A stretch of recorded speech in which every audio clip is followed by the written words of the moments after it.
Bonjour tout le monde. Sabah al-khair, sabah al-nour, sabah al-asal. En arabe littéraire.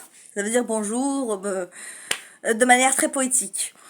Pourquoi je parle arabe? Parce que là, je vais chanter une chanson. Bon, c'est vrai que je sais chanter des arabes différents, vu que j'ai fait de l'arabe littéraire à l'école en Algérie. J'explique le contexte. Puisque j'ai grandi 10 ans en Algérie à Alger Centre et que j'ai signé là-bas.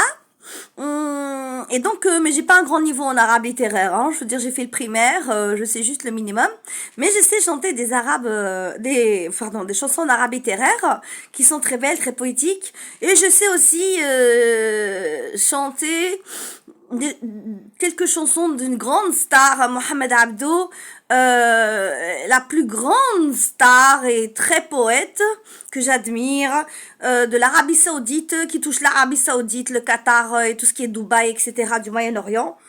Pourquoi? Parce que j'ai pas besoin de répéter. J'ai vécu 3 mois chez ma tante qui habitait au Qatar. En 1998, j'avais à peu près 18 ans, qui m'a hébergée, et puis malheureusement, je fais vite, j'ai pas pu avoir la nationalité qatari. Donc j'ai dû revenir en France. Et donc je connaissais pas ce chanteur Mohamed Abdo et les chanteurs du Qatar et du Moyen-Orient, et j'ai été touchée par ce chanteur. Ah, oui, oui. Oui, c'était pas n'importe lequel, c'est pas pour rien qu'il est connu dans tout le Moyen-Orient. Un énorme poète, on appelle ça, la poésie en arabe littéraire, on appelle ça shi'r. Et je sais chanter en qatari, oui, malgré que c'est très dur à comprendre, mais je sais avec la phonétique, tellement je l'ai répété cette chanson, je la connais par cœur. Je vais aller à l'essentiel. Donc, je vais chanter là de l'arabe algérien, hein, qui est beaucoup plus facile pour moi, vu que je suis née à Alger, que j'ai grandi à Alger, jusqu'à l'âge de mes 10 ans, avec mon petit frère, mon père et ma mère. Je stipule que ma mère est française, et que les parents à ma mère français étaient en Algérie depuis très longtemps, même avant l'indépendance. Je montre une photo de l'indépendance de l'Algérie par hommage à mon pays natal, où là tous les Algériens réclament la liberté et fêtent la liberté de l'Algérie libre en 1962. Et donc justement mes grands-parents français n'ont pas été chassés, vous savez, dans les bateaux qui allaient à Marseille, que les Algériens ont chassé, oui, les Français qui souvent les torturaient, les maltraitaient, ou les traitaient comme des domestiques, comme des sortes de chiens. Oui, c'est vrai, et c'est pas que sur Internet que je le sais, car j'ai grandi à Alger, et c'est des propres personnes âgées qui sont mortes, paix à leur âme, de ma famille, qui me l'ont raconté, tout ce qui se passait en fait réel, de tout ce que, bien sûr, tous les Français colonisateurs n'étaient pas méchants, mais en gros, toute ma famille m'a expliqué qu'avant les Algériens, comme dans toutes les colonisations, hein, bien sûr le peuple black américain a vécu pire, car c'était pas que 132 ans de colonisation comme en Algérie, ça a été plus de 400 ans d'horreur. Donc, je suis pas en train de dire qu'il y a que l'Algérie qui a souffert. Je rends hommage à toutes les guerres dans ce moment, d'avant. Je rends hommage à la guerre de l'Ukraine qui est affreuse, à ce qui se passe en Palestine qui est affreux. De toute manière, j'ai déjà dit que pour moi, c'est normal, même si je dis pas que c'est bien. Le monde est dominé par le diable. Oui, je le pense. C'est ma croyance. Je veux dire, un monde aussi diabolique, avec plein de génocides, d'assassinats de tous des peuples entiers.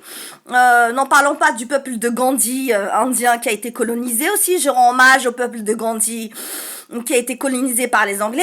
Je veux dire, ça fait partie de l'être humain. Voilà. Et quand même, je parle de mon pays natal, je vais pas parler des guerres des autres pays, parce que je connais plus, c'est évident, l'histoire de mon pays natal que l'histoire des autres pays.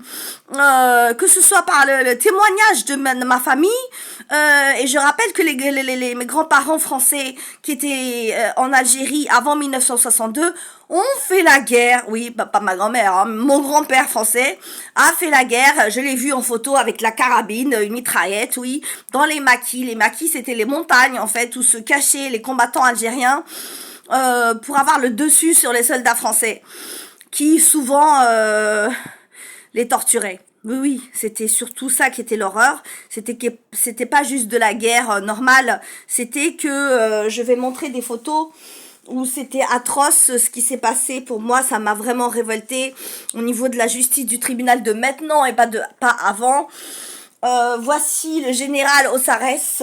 Pour ceux qui ne connaissent pas son visage, le plus vieux, hein, avant il était jeune, le général Ossarès, chef commandant de l'armée des soldats, qui a avoué, il est très franc, sans avoir aucun remords. Là, il est glorieux. Il sort de son tribunal il y a quelques années, c'est passé sur TF1. J'ai marqué ce qui s'est passé, 7500 € juste d'amende pour des milliers et des milliers. Il a avoué de torture sur hommes ou femmes, parce qu'il y avait des femmes aussi combattantes. Il faut le dire, c'est la guerre d'Algérie, c'est pas que les hommes, hein. Il y avait énormément de femmes dans le maquis qui tiraient sur les soldats. Oui, je le dis. Les femmes algériennes ont été des combattantes, ont eu un courage énorme. Et bien sûr, quand elles se faisaient attraper, les pauvres, je témoigne pour elle, qui est très connue en Algérie, qui a subi des atrocités pendant des mois et qui n'a pas parlé, je sais pas par quel courage, je sais pas si j'aurais pu faire pareil, qui a subi des tortures pour en fait dénoncer les combattants algériens dans les montagnes. Elle s'appelle, je lui rends hommage au nom de Dieu, Nora Hamdi, la maquisarde, c'est-à-dire la combattante. Elle s'est fait attraper, elle s'est fait violer. Il y avait énormément de viols, évidemment, que aussi le général Ossarès a avoué, lui et ses soldats. Il y a même des reportages, vous pouvez le vérifier, vous marquez torture, viol, Algérie, guerre d'Algérie sur YouTube, c'est facile. Et il y a des reportages qui durent 1 heure, où il y a des vraies photos en noir et blanc, qui sont assez trash, où on montre, je vais pas montrer ça, parce que ça, j'ai pas envie de vous faire vomir, où on voit, en fait, ils se cachaient pas de leurs photos. Pourquoi? Parce que pour eux, c'était un trophée, les soldats, le viol. Bien sûr, ils se prenaient pas en photo en train de violer, mais juste avant le viol, les journalistes ont dit pourquoi ils se faisaient prendre en photo comme ça, en flagrant délit d'une femme allongée, je l'ai vue, nue, plein, allongée nue sur une table, qui allait se faire violer par 10 personnes. Évidemment, il ne violait jamais un sur une, parce que comme ça, il fallait prendre le plus de plaisir sur les Algériennes, mères de famille avec des enfants ou pas. Je suis pas en train de dramatiser, je dis des faits réels. Et surtout qu'il a eu juste 7500 € d'amende. Pourquoi? Parce que j'ai déjà dit que la corruption fait partie du monde, et que Platon, encore une fois, le philosophe d'il y a des siècles m'a parlé, que ça fait partie du monde, et que tout le monde n'est pas corrompu, mais que malheureusement, le général Ossarès a payé des millions, le juge, pour qu'il soit relâché, juste avec une petite amende, pour des milliers et des... Alors que moi, moi, c'est comique, hein, c'est pour faire une blague. La procureure, pour pas revenir à mon affaire, c'est juste pour comparer, hein, m'a dit, je vous promets 7 ans de prison ferme pour des SMS que je pensais même pas, qui n'étaient pas des menaces de mort, mais par rapport, comparaison, parce que moi je n'ai pas d'argent, hein, comparaison, et je m'en fous, comparaison à lui, qui a torturé et avoué devant tout un tribunal, et aussi devant les quelques familles des victimes qui espéraient au moins, je l'ai vu à la télé, qui espéraient au moins qu'ils disent pardon. Vous savez, pour les familles des victimes, que leurs enfants ont été torturés et assassinés, ils espèrent que le bourreau de leurs enfants dise pardon aux familles. Et le journaliste, même sur TF1, elle lui a dit, qu'est-ce que vous voulez dire aux familles des victimes? Et ça m'a fait mal. C'est qu'il a dit, mais je n'ai aucun remords, je n'ai rien à leur dire, puisque je faisais que mon travail, et que c'est pas de ma faute, puisque, je jure, si vous voulez vérifier, regardez TF1, puisque, à l'époque, c'était la mode de torturer, et c'était les mœurs, donc ce n'était pas de notre faute. Nous étions les colonisateurs, nous avions le pouvoir sur les Algériens et les Algériens, Et c'était notre manière d'obtenir des renseignements, genre on était obligé de les torturer pour qu'ils parlent. C'est tout. Donc c'était normal et c'était des tortures atroces. Je vais pas montrer les photos, j'en ai. De la vraie torture, hein, c'est-à-dire à l'électricité. J'ai plein de photos qui prouvent les tortures. Et ce qui m'énerve, c'est l'hypocrisie du tribunal le juge, ce n'est pas lui, le général Ossarès.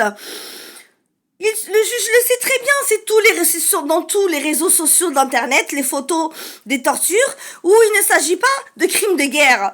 Et le tribunal a dit, on le relâche parce que c'est des crimes de guerre, genre c'était des soldats qui tiraient sur des soldats. Non!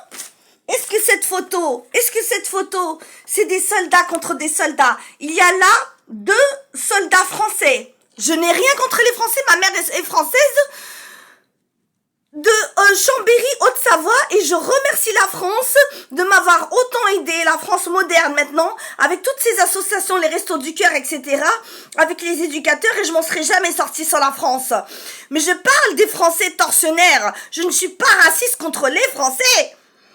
Est-ce que c'est des crimes de guerre, ces villageois habillés en villageois qui lèvent la main et qui là vont se faire descendre gratuitement? Alors, c'était du grand foutage de gueule, cette histoire de tribunal. Moi qui ne supporte pas l'injustice, j'ai failli pleurer. Et là, en plus, pour la cerise sur le gâteau, pour ceux qui ne sont pas au courant, non seulement il a eu qu'une amende, le général Ossarès, voilà, il écrit général Ossarès, je suis pas en train d'inventer, c'est son livre. Alors, il écrit, pour la France, services spéciaux 1942-1954, où le général Ossarès a été autorisé à écrire, je le jure, mais vérifié sur internet, sur des sites sérieux, a été autorisé en plus, et ça a fait scandale. Je dis pas que tous les Français étaient d'accord, hein. Il y a eu des manifestations, pas que des Algériens, des Français pour les vrais droits de l'homme, il en existe, et heureusement, merci. Et il y a eu des gens scandalisés dans le tribunal qui ont fait ouh, oui, j'ai vu des avocats qui étaient outrés, des vrais gens de loi, des droits de l'homme et du citoyen, et qui respectent vraiment liberté, égalité, fraternité, et qui respectent vraiment la justice, qui ont dit mais c'est pas normal, c'est pas possible, surtout pour ce livre où il décrit, et je le jure, il est en vente libre, où il décrit sans remords. Il excuse, il dit non, j'ai envie d'avouer mes tortures. Donc en fait, il décrit toutes les tortures en détail, hein. L'électrocution, la noyade, je sais pas quoi, le coupage du sexe, des trucs ultra hardcore. Et même, il y a des gens qui étaient pas bêtes. Il dit c'est pas pour juste avouer ses tortures. On n'avoue pas ses tortures en écrivant. Faut pas prendre les gens pour des cons. Il est 12 minutes, on n'avoue pas ses tortures en écrivant un livre pour faire de la pub pour de la torture, en fait. Bah oui, ça apprend les gens à torturer, en fait. Et c'est ce que les gens du tribunal qui étaient pour les vrais droits de l'homme ont dit. Mais malheureusement, ces gens-là n'avaient pas assez de pouvoir, comme le pouvoir du juge, le pouvoir de l'avocat qui valait des millions, du général Ossarès, évidemment, car il est très riche. Et malheureusement, encore une fois, le pouvoir de l'argent l'emporte sur le pouvoir des droits de l'homme. Et ce livre m'a fait froid dans le dos de savoir que non seulement il est pas puni, et en plus qu'il se vante de ses tortures, en gros, et qu'il apprend qu'avec tout ce livre-là, il y a plein de gens qui peuvent connaître par cœur toutes les techniques de torture. Même si je suis pas en train de dire qu'ils vont le faire. Voilà. En hommage, surtout, j'ai pas dit pour Noura Hamdi. Noura Hamdi, qui a été torturée, parce que c'était une combattante, elle tirait sur des soldats tortionnaires, dans les montagnes du maquis d'Algérie. Je montre son visage. Elle est connue, c'est de montrer dans le reportage ses photos. Elle a été violée tous les jours. Je sais pas comment, j'aurais essayé de me suicider, moi, à sa place. Mais j'aurais pas pu parce qu'ils font tout, justement, pour que vous puissiez pas vous suicider, c'est horrible. Ils font tout dans la torture, c'est ça. Il faut pas que vous mourrez, c'est horrible. Pour vous laisser dans la torture. Ils l'ont violée tous les jours à 10 sur elle, pour lui faire avouer où était, et par sacrifice pour ses combattants, pour les autres, pour que l'Algérie gagne, et pour que l'Algérie juste soit libre. Elle a rien dit, mais je sais pas comment elle a fait. C'est un miracle. et ils l'ont torturé. Électricité, c'est connu, noyade, démembrement, tout, oui, le feu, le chalumeau, des brûlures sur la peau, jusqu'à qu'elle puisse plus, parce que je signale que scientifiquement, la douleur, il n'y a pas besoin de tuer pour mourir. Et heureusement, le corps est bien fait, parce qu'en fait, au bout d'un moment, c'est mon père qui me l'a appris, qui est scientifique, je savais pas ça, on peut mourir seulement de la douleur, sans être égorgée en fait, elle est morte de douleur. Au bout d'un moment, le corps est tellement bien fait, que quand il ne supporte plus d'atrocité de douleur, il meurt. Sans même qu'il l'ait assassiné, ils l'ont pas assassiné parce qu'eux, ils voulaient la torturer des années et des années. Elle est morte de douleur, voilà, par sacrifice pour son pays. Je lui rends hommage, et il n'y a pas eu que elle, il y a eu des centaines de femmes torturées, violées, d'hommes torturés. Et tout ça, ils n'ont jamais obtenu justice, mais heureusement, ils ont obtenu au moins, ils ont Tahia al-Jazair, ça veut dire vive l'Algérie, mon pays natal, que j'aimerais tout le temps, où j'ai passé les 10 premières années de ma vie, les plus de rêves. Après l'atrocité, je critique pas la France, ça a été mon destin, où j'ai passé tout mon enfer sur terre en France, et c'est pas à cause de la France, c'est à cause du destin, parce que la France n'a fait que m'aider, vouloir m'aider. Mais mes 10 jours de ma vie d'enfance, j'ai vécu le rêve en Algérie. J'ai vécu comme une princesse en Algérie, avec l'amour de ma famille. Et j'oublierai jamais mon pays natal. Alors je voulais lui rendre hommage, et rendre hommage à la guerre d'Algérie avec Cheb Khaled.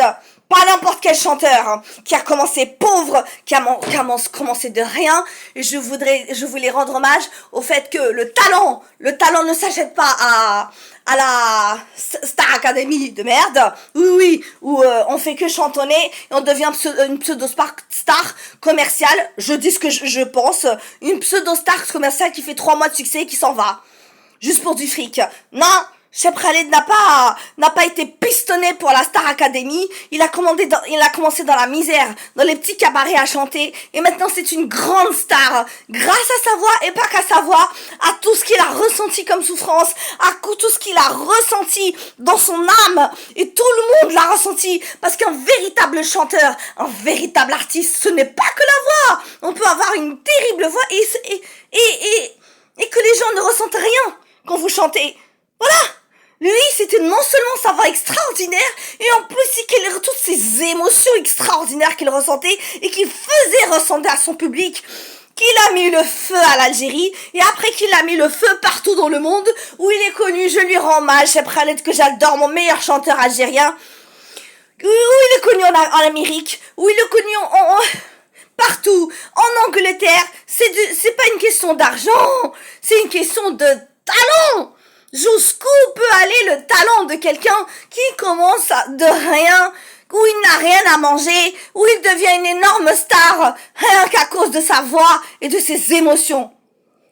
Et le titre de cette chanson, c'est pas pour rien que je l'ai choisi. C'est Sahab el-Baroud, il parle de la guerre d'Algérie. Sahab el-Baroud, pour les Algériens qui comprennent, c'est les hommes à la carabine. Ce n'est évidemment pas des meurtriers, c'est les hommes des combattants du maquis qui combattaient contre les tortionnaires français. Encore une fois, je suis pas raciste contre les Français, je parle des gens qui torturaient les Algériens. Voilà, les hommes à la carabine, Sahab el-Baroud. Merci. Je suis désolée, j'ai été longue, mais il fallait que je rende hommage quand même pour une fois à mon pays natal, que j'aime tellement et que j'oublierai jamais de ma vie. Merci. Cheb Khaled! Vive l'Algérie! Indépendante! Miséreuse ou pas miséreuse, elle est indépendante et la liberté n'a pas de prix!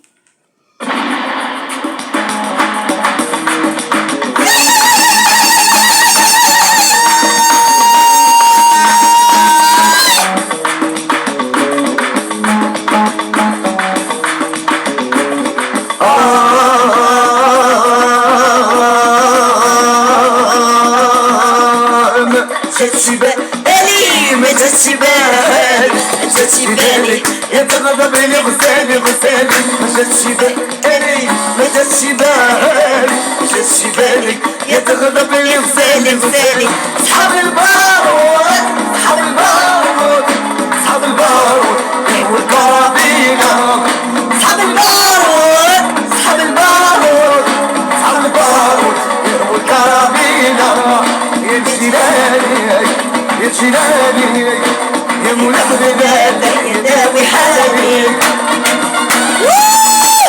شاب خالد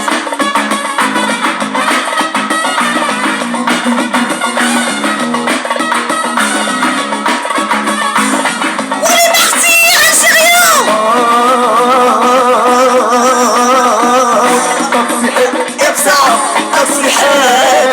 طاكسي حبسة يا وين كاميرا كاينة طاكسي خاصة وطاكسي خاصة طاكسي خاصة يا في باب المرصة صحاب البارود صحاب البارود صحاب البارود والكرابينة صحاب البارود صحاب البارود صحاب البارود والكرابينة يا تلالي يا تلالي يا ملحد بالك يا داوي حالي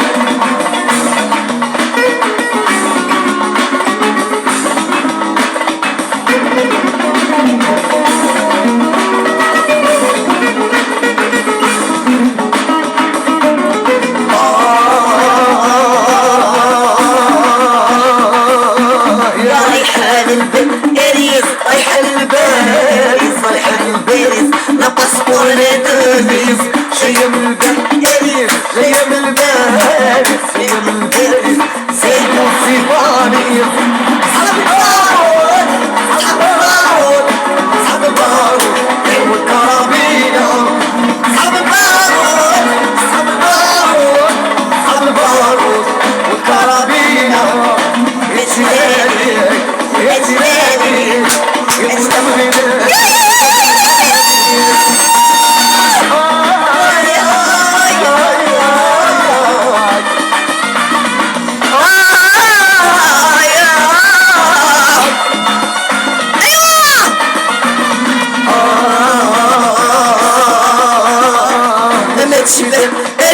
ما جاتش بالي ما جاتش بالي يا تغضب لي غزالي غزالي ما جاتش بالي ما جاتش بالي ما جاتش بالي يا تغضب لي غزالي غزالي يا جلالي يا جلالي يا مغضب بالك يا داوي حالي يا جلالي يا جلالي يا ملحد بالك يا داوي حالي صحاب البارود صحاب البارود صحاب البارود والكرابينة صحاب البارود صحاب البارود صحاب البارود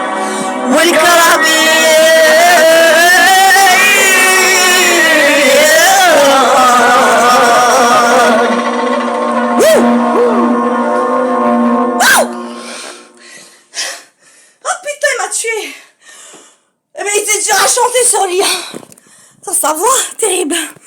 Bon, bah, il est 23 minutes. Oh, il m'a tué. Non, mais sur cette pralette, il faut se donner à fond. Hein. Bon, bah, voilà. Vive tous les pays, hein, vive l'Algérie, vive la France, vive l'Allemagne, vive la Chine, vive le Japon, vive le Tibet, vive toute la planète. Ouais, y a pas de racisme chez moi, et il faudrait qu'il y en ait plus. Non, c'est fini, on est tous pareils, on a tous le même sang, et vive le Maghreb uni, qui arrête pas de se critiquer souvent. Ouais, les Algériens contre les Tunisiens contre les Algériens, et les Algériens contre les Marocains. Arrêtez s'il vous plaît. L'union fait la force. Au lieu de se critiquer, même si c'est pas grave, au lieu de se critiquer les Maghrébins du Maghreb, entraidez-vous. L'union fait la force. Aimez-vous les uns les autres. Hein? Vous savez très bien qui a dit ça. C'est pas la peine que je le dise. Aimez-vous les uns les autres. Et arrêtez de tous les pays de dire ce pays-là est comme ça, ce pays-là est comme ça, celui-là il est black, celui-là il est jaune, celui-là il est vert, celui-là il est rouge. Arrêtez d'être débiles et de vouloir être débiles surtout par haine. Merci.